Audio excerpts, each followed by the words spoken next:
ಇವತ್ತಿನ ದಿನ ರಾಜ್ಯ ಸರ್ಕಾರದ ಕೈಗಾರಿಕಾ ಸಚಿವರೊಂದಿಗೆ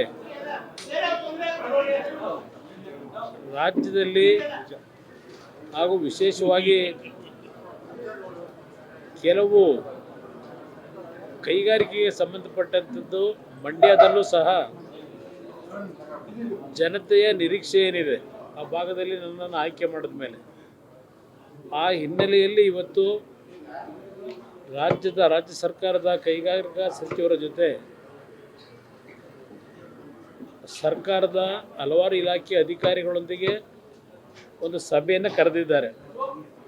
ಆ ಸಭೆಯಲ್ಲಿ ಭಾಗವಹಿಸಲಿಕ್ಕೆ ಇವತ್ತು 2 ವರ್ಷಗಳ ನಂತರ ವಿಧಾನಸೌಧದ ಈ ಒಂದು ಕೆಂಗಾಲರ ಮಂತ್ರಿಯವರು ಕಟ್ಟಿರ್ತಕ್ಕಂಥ ನಮ್ಮಗಳ ಜನಪ್ರತಿನಿಧಿಗಳ ಒಂದು ಕೆಲಸ ನಿರ್ವಹಣೆ ಮಾಡ್ತಕ್ಕಂಥ ಒಂದು ದೇವಾಲಯ ಅಂತಕ್ಕಂಥದ್ದು ಭಾಳ ಜನ ಹೇಳ್ತಾರೆ. ನಾನು ಅದನ್ನೇ ಹೇಳಲಿಕ್ಕೆ ಬಯಸ್ತೀನಿ.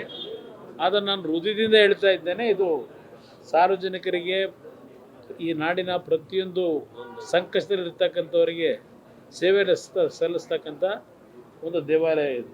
ಅದರಿಂದ ಇವತ್ತಿನ ಕಾರ್ಯಕ್ರಮದಲ್ಲಿ ಬಂದಿದ್ದೇನೆ, ಭಾಗವಹಿಸ್ತೇನೆ.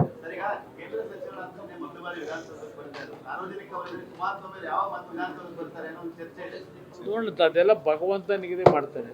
ಜನತೆ ಜೊತೆಗೆ, ಜನತೆ ಆಶೀರ್ವಾದ ಜೊತೆಗೆ ಆ ಭಗವಂತ ಏನೇನು ನಮ್ಮ ಹಣೆಯಲ್ಲಿ ಬರೆದಿರ್ತಾನೆ ಅದರ ಪ್ರಕಾರ ನಾವು ಈ ಒಂದು ಕೆಲಸವನ್ನು ನಿರ್ವಹಣೆ ಮಾಡಬೇಕಾಗ್ತದೆ. ನೋಡೋಣ, ಮುಂದಿನ ದಿನಗಳಲ್ಲಿ ಏನೇನು ಭಗವಂತನ ಇಚ್ಛೆ ಇದೆ, ಅದ್ರ ಜೊತೆಗೆ ನಮ್ಮ ಮೈತ್ರಿ ಪಕ್ಷದ ಒಂದು ಹೊಂದಾಣಿಕೆ ಏನಿದೆ ಅದರಿಂದ ಇವತ್ತು ದೆಹಲಿಯ ಹಿರಿಯ ಹೈಕಮಾಂಡ್ ಏನಿದೆ, BJPಯ ಹಿರಿಯ ನಾಯಕರಿರ್ಬೋದು, ರಾಜ್ಯದ ನಾಯಕರುಗಳಿರ್ಬೋದು, ನಾವೆಲ್ಲ ಜೊತೆಗೂಡಿ ಮುಂದಿನ ದಿನಗಳಲ್ಲಿ ವಿಧಾನಸೌಧಕ್ಕೆ ಬರ್ತಕ್ಕಂಥದ್ದಕ್ಕೆ ಪ್ರಯತ್ನ ಪಡ್ತೀವಿ, ಜನತೆ ಆಶೀರ್ವಾದದಿಂದ.